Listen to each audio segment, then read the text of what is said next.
Family કેમ છો બધા? જય માતાજી, સ્વાગત છે તમારું આજના નવા બ્લોગમાં. અને આશા રાખીએ છીએ કે ભાઈ તમે બધા મજામાં હશો. અમે પણ મજામાં જ છીએ.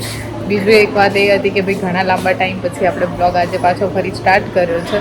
બિકોઝ થોડા સમય વચ્ચે એવો આવી ગયો કે ભાઈ આપણને ટાઈમ મળતો નહોતો, ઘરે હોઈએ અને બહુ વ્યસ્ત રહેતા હતા એટલા માટે, બાકી કંઈ ખાસ છે નહીં.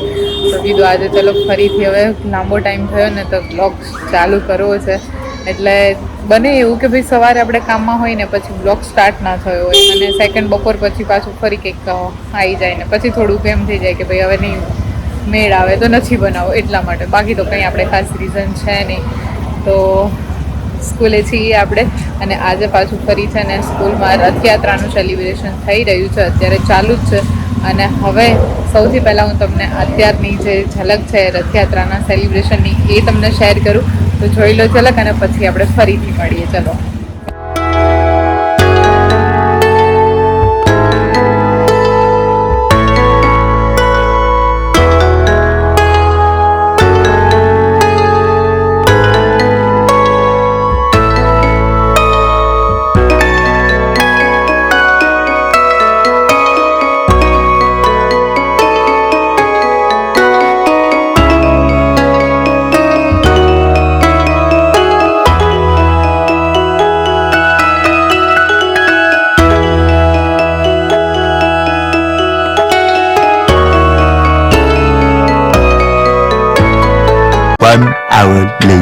ફેમિલી હવે છે ને સ્કૂલ પતાવીને હું આવી ગઈ છું અહીંયા મમ્મીને લેવા માટે માસીના ઘરે. જો કે મમ્મીએ પહેલાં એવું કીધું હતું કે મામાના ઘરે આવજે તું, બિકોઝ મામાના ઘરે એક્સપાયર થઈ ગયું છે કોઈક મમ્મીના રિલેટિવમાં, એટલે એ આજે મહેસાણામાં જવાના હતા અને ત્યાંથી પાછા અહીંયા માસીના ઘરે જોડે જોડે પહોંચી ગયા છે. એટલે ભાઈ આપણે અહીંયા એમને લેવા માટે આવ્યા છીએ.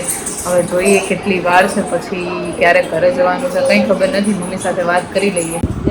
જય માતાજી. હે મમ્મી, રોકાવાનું બેન ના ઘરે શું તમારે? ના ભાઈ, સાચી વાત છે. કેટલા 2-3 વર્ષ થઈ ગયા છે. અરે સૌથી પહેલા મમ્મી ક્યારે આયા હતા આપણે માસીન ઘરે ખબર છે? મમ્મીને યાદ નથી ફેમિલી, પણ મને યાદ છે જ્યારે આપણે આકાશમાં વિચારતા હતા કે ભાઈ મકાન લેવું છે આજથી 2 વર્ષ પહેલા, ત્યારે આપણે ત્યાં મકાન જોઈને પછી અહીંયા માસીના ઘરે માસાની ખબર કાઢવા આવ્યા હતા. હે ને મમ્મી? હવે યાદ આવી ગયું મમ્મીને. પાક્કું? અને લગભગ 3 મહિના કેવું કઈક હતું. ઉપવાસ હતો બધાને. બસ યાદ છે ભાઈ. હવે વિષ્ણુ ખબર કાઢવા આવ્યા છીએ આપણે. વિષ્ણુની ખબર કાઢવા આવ્યા છે. વિષ્ણુ શું થયું મને તો ખબર જ નથી. બીમાર પડી ગયો તો જો, એટલે મને કોઈ કીધું નતું. સારું હાલો મમ્મીને લેવા આવ્યા બને બને, મને પણ હવે ખબર પડી એટલે આપણે ખબર કાઢતા જશું. પણ ભાઈ ઘરે નથી, એ જોબે છે ને અહીંયા ભાઈ ખબર કાઢવા આવ્યા છીએ એવું છે. ચલો ત્યારે હવે થોડી વાર આપણે રેસ્ટ કરી લઈએ, સાથે બેસી લઈએ. તો એવું રહેવાનું જ છે ભાઈ. અને પછી આપણે ઘરે જવા માટે નીકળશું ફેમિલી. તે હવે સરસ મજાનો આરામ કરીને આપણે જાગી ગયા છીએ ને અત્યારે અહીંયા જો નાસ્તો રેડી છે ભાઈ આપણો બટેકા પૌવાનો. અને મમ્મીને છે ને પતિ જેવા ખાઈ લીધું. જો અહીંયા ખાઈ લીધું મારી બેટા. તું હુઈ રહેતી. સાચી વાત છે. માસી હજુ અત્યારે લેશે હવે. અને મમ્મી ઘરે જવાનું મન નહીં થતું લાગતું તમને? કા પપ્પાના ફોન 3 વાર આવી ગયા ભાઈ. હાલો ફટાફટ કરી લો નાસ્તો ફેમિલી, આપણે બી કરી લઈએ. હાલો 25 વર્ષ જૂની સાડી અત્યારે કાઢી છે ભાઈ આપણે. મમ્મી પસંદગી કોની હતી? આ હું, તારા પપ્પા અને બકાભાઈ ત્રણ ગયા લેવા. ઓકે, અમારા મામા, પપ્પા અને મમ્મી એ બધા ગયા હતા. આ છે ને માસી નું પાનેતર છે. માસી મસ્ત છે હો. કેટલું મસ્ત છે. અને કલર બી એવો ને એવો જ છે. અને પ્લસ આ કાપડ એ જો 25 વર્ષ જૂની સાડીને કંઈ થયું નહીં હજુ સુધીમાં, એવી ને એવી છે. પણ બ્લાઉઝ અત્યારે નથી થતા. મમ્મી જાડી થઈ છે, તમે તો એટલે જાડાય નથી તોય નહીં થતું. જો અને બાંધણીની ડિઝાઇન ફેમિલી ક્યારેય ના જાય હો, ક્યારેય ના જાય. કેટલી મસ્ત છે. આપણે એને છે ને થોડુંક સારું એવું સરસ મજાનું કરવાનું છે. સરસ એવી લગાવી દેજો. અમાર જયુભાઈ લગન ની અત્યારથી વાતો થવા માંડી ભાઈ. ત્યાં જો આ ગોલ્ડન તાર છે ને એ એમ નામ છે, એને કઈ નથી થયું ના, જરાય શ્યામ નથી પડે. અને અત્યારે 2 વર્ષ જૂની હા. હાડી હોય ને એને તો કેવું થઈ ગયું હોય. ટિક્કી બધું વર્ક બધું ભાવ સામ પડી જાય. એવું છે. આ પહેલાનું નતું. જબ્બર હો મમ્મી, તમે એકેય હાડીઓ ના રાખી બોલો. આમાં જઈને અમદાવાદ હતા ફોન. એમાં હજી એમ નહીં. એની સેફટીમાં પોલિથીનની બેગમાં કઈ મૂક્યું નથી, એમની સિમ્પલ જ આવી જ છે બહાર. જાગર તો હા, સાચી વાત. અને આમ તો સાચું કહું ને ઈ બેગમાં નથી મૂકીને એટલે માસી એવી ને એવી સરસ એની રહી છે. બહાર જ બેવાડી મૂકી રાખીશ. તમે મમ્મી એકે હાચવી નહીં હાડી? છે ને એ સેલૂન બધું હતું ને તમે આપી તું મને ખબર છે હો ફેમિલી. એક વખત મમ્મી માટે પપ્પા છે ને મસ્ત મજાની સાડી લાયા હતા અને એટલી ભારે કે વાત ના પૂછો. પણ એ સાડી છે ને મમ્મીને પસંદ નથી કા મમ્મી, એટલે મમ્મીએ છે ને રાખી મૂકી, એટલા વર્ષ રાખીને છેલ્લે લગભગ કંઈક 20-22 વર્ષ જેવું હશે ને પછી મને આપી દેવાય. એ સાડી અત્યારે તો ખબર નથી ક્યાં હોય, પણ એ મસ્ત હતી. તો ફેમિલી અહીંયા હવે બધી સુટકેસોમાંથી નીકળે છે ખજાનો, મસ્ત મજાનો પટારો. આપણે ઘરે હાચવત કા મમ્મી? આવો. હા મારા પપ્પાએ આપેલો પટારો. આ પપ્પાની નિશાની છે આ તમારું. અમારા નાના બાપુની નિશાની. નાના બાપુ ગુજરી ગયા ને એની ફેમિલી કેટલા અત્યારે 10 વર્ષ થઈ ગયા. એટલે આપી ના દેવાય ને, આપણા પોતાના પપ્પાએ આપેલી નિશાની છે આપી દેવાય. જો મને આવું બધું જોવું બહુ ગમે હો. જૂનું જૂનું હોય ને વસ્તુ એ બધી. મસ્ત સાડી છે એની. બતાવો કાઢો હાલો ફટાફટ. જો મારી બેનની નિશાની છે, આ મોટી બેને જાતે ભરેલી સાડી છે. ઓહો, અરે હા, કલર મારો ફેવરિટ છે એટલે ભાઈ આપણે પહેરવા લઈ જાશું હો ફેમિલી. જો કાઢો તો મમ્મી. હજી એવી નહીં છે ને જોજો. હા. એવા મોટી બેને પેલા આવું બહુ હતું કા મમ્મી? હા જાતે બધું જાતે ભરવાનું ને એવું. જો હું ના આપી દઉં, હું તો રાખું બધું. જો.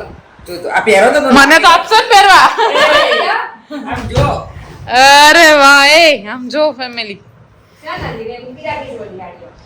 અને એમાં એમાં બધું કામ આપણે જાતે ભરે મમ્મી આ કાપડ કયું છે? હવે એ વખતમાં તો શું ખબર. અને અત્યારે ટીશ્યુ કાપડ જે હા, નીકળ્યું છે એ ટાઈપ જ છે. વિચાર કરો 25 એટલે મેં તમને પૂછ્યું કે આ કાપડ કયું છે જુઓ. હજી આ બધી gift હું આપેલી gift હું આમ યાદ કરીને રાખવી પડે કે આ મોટી બેન અમને આપેલી સાડી છે. મમ્મી એ માસીને આ સાડી જાતે ભરીને ગિફ્ટ કરીશ ભાઈ. ઓહો મેં રાખી મૂકી છે. ફેમિલી, મારે તો કોઈ બેન નહીં એટલે મને તો આ બધો બહુ લોસ જાય. આમાં છે વ્હાઈટ કલર નું હેવી બ્લાઉઝ કરાવો ને તમે હા, heavy, silver type, silver હા. નો, બહુ મસ્ત લાગે પાર્ટી વેર પહેર્યું ને જો. હમ આપે કોના પહેરે છે ને આ સાડી સિરિયલમાં એ વખતમાં આમ એ picture માં છે. આવતી હતી આવી સાડીઓ. એ ત્યાં ભરી હતી. હા હમ આપે જુનવાણી હો, બાકી કાઢ્યું અમને તો. સંભળાવી દેવી જો. હજી બી મારે એવું દંડ નહીં આ પડ્યો. પહેરી તમે કોઈ દિવસ? ના હજી નહીં પહેરે મેં પણ. બોલો હા, મમ્મી પહેરી. સાચવીને રાખી પણ એક વખત માસી પહેરી નથી. પહેરી લેવાય ને. મેળ જ ના આવ્યો ને પહેરવાનો આટલા આપણે વર્ષમાં. કેવું, એ ટાઈમે સાસુ એવું કહે કે આવી રીતે આવા કલર ના પહેરે, આવા colour. એટલે બસ હા, મેં હા. આપી દે, બસ મેં યાદ કરીને રાખી મૂકી દીધી. આની જૂની ફેશન તો આવવાની જ આ પાછી. બધું ફેશન જ છે કહેવાય. આ તમે જાતે પહેરીને જાઓ ને તો નહીં લોકો ખબર પૂછે. છે. હેલો ફેમિલી, દીદી ને બાબા શું કરી રહ્યા છે એ આપણે જોઈએ. યુબાને બહુ શોખ જાગ્યો છે અત્યારે મહેંદી મુકાવાનો. અત્યારે જો વાગ્યા છે કેટલા, અહીંયા તમને દેખાશે 7:45 અને શિવબા અત્યારે મહેંદી મુકાવે છે.